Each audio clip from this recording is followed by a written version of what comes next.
Hey everyone, I'm so glad you're here. It's Jen at Snapdragon Quilting, and today I really want to talk about how to do curved piecing. The piece that I have here is a curve from my Exploding Peppermints pattern, and what I really like about this curve is it's really big, and big curves are so much easier to stitch than smaller curves.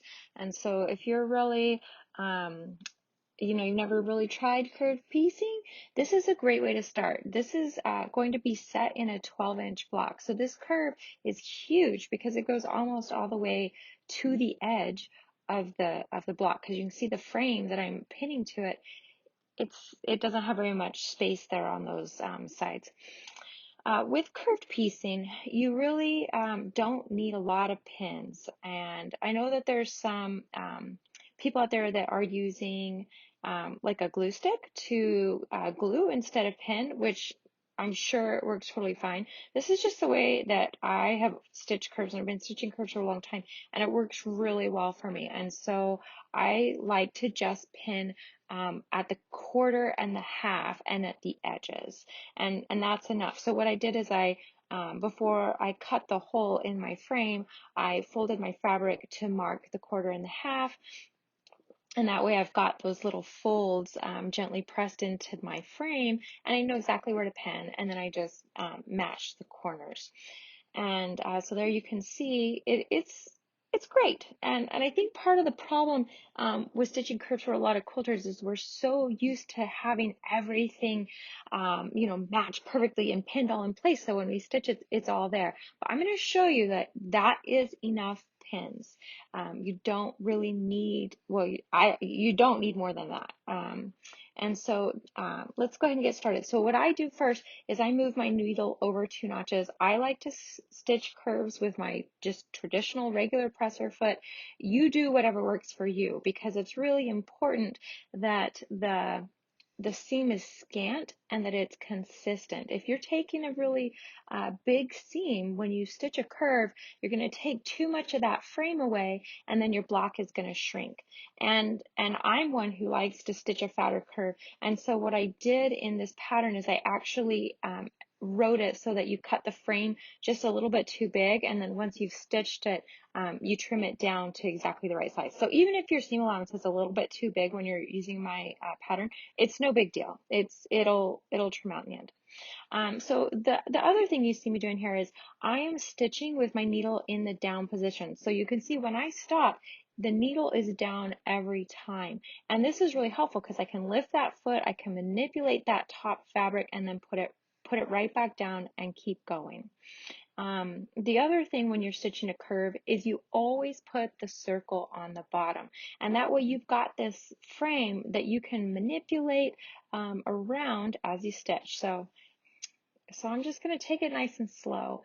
That's another great trick is sometimes, when we've got a straight seam, we can just fly through it, especially if you've got it pinned or clipped or glued. I mean, you can just, or if it's a really small seam and you don't even need to pin or anything, you can just fly right through it. But with curved piecing, just take your time, manipulate those fabrics. And as I'm stitching, I'm not looking at where the needle is going. I'm looking at where that fabric is feeding under my foot. And that's why I like to use my regular foot and move my needle over, is then I can just feed that fabric right under that front edge of my foot, the same over and over and over, to help create that consistent quarter-inch seam, scant quarter-inch seam. So I'm just going to keep going nice and slow here, and we will get all the way around. Sometimes too, you'll see, that top fabric wants to pucker, and that's a good time to pause and reposition and move it around. And if you find that is, you're getting a little spot that continues to want to pucker, and you stitch over it and you didn't catch it and you didn't move the fabric around, don't worry about it. It's no big deal. So what you do is just keep stitching, because you don't want to stop where you're at. You've already made some good progress. Keep going, and then when you get to the end and you flip that fabric out and you look at it, sometimes if they're really small, it'll kind of just ease out on its own. But if the needle has actually stitched it in place, just pick a few stitches out around that spot, kind of ease those fabrics back together, and then restitch it down without the pucker in it. Little puckers, they happen every once in a while. Obviously, the more you do it, the less you're going to get, typically, unless you're tired and so all night long. Sometimes I do that. But the little puckers, I don't freak out about them. They're no big deal. And then you're going to go iron it anyways. It'll iron, just use lots of steam. It'll iron out really nice. I hope that this gives you some encouragement to try curved piecing. So again, go slow. There's no rush. Stitch with your needle in the down position. Always stitch with your circle on the bottom. If a little pucker gets stitched, don't worry. Just keep going. It'll be okay. Keep your eye on your fabric as it's going under your foot, not your needle, because when you're at your needle, it's too late. That fabric's already been stitched. And again, try and keep that 1/4 inch seam to a nice scant 1/4 inch seam. We don't want a fat 1/4 inch seam because it's going to make your frame too small. And if you've got a pattern or if you're learning how to stitch these and you've got multiple size curves, start with the big one. The big curve is always the easiest. If you think about taking a tight turn with your car, you got to go slower because it's a tighter turn. It's harder for the car to move around that turn. It's the same with your sewing machine. If you start with the smallest circle or the smallest curve, it's going to be tighter and it's going to be a little bit harder. So when you're learning how to do curves, start with the big ones, like I'm doing in this video. The big curves are the easiest.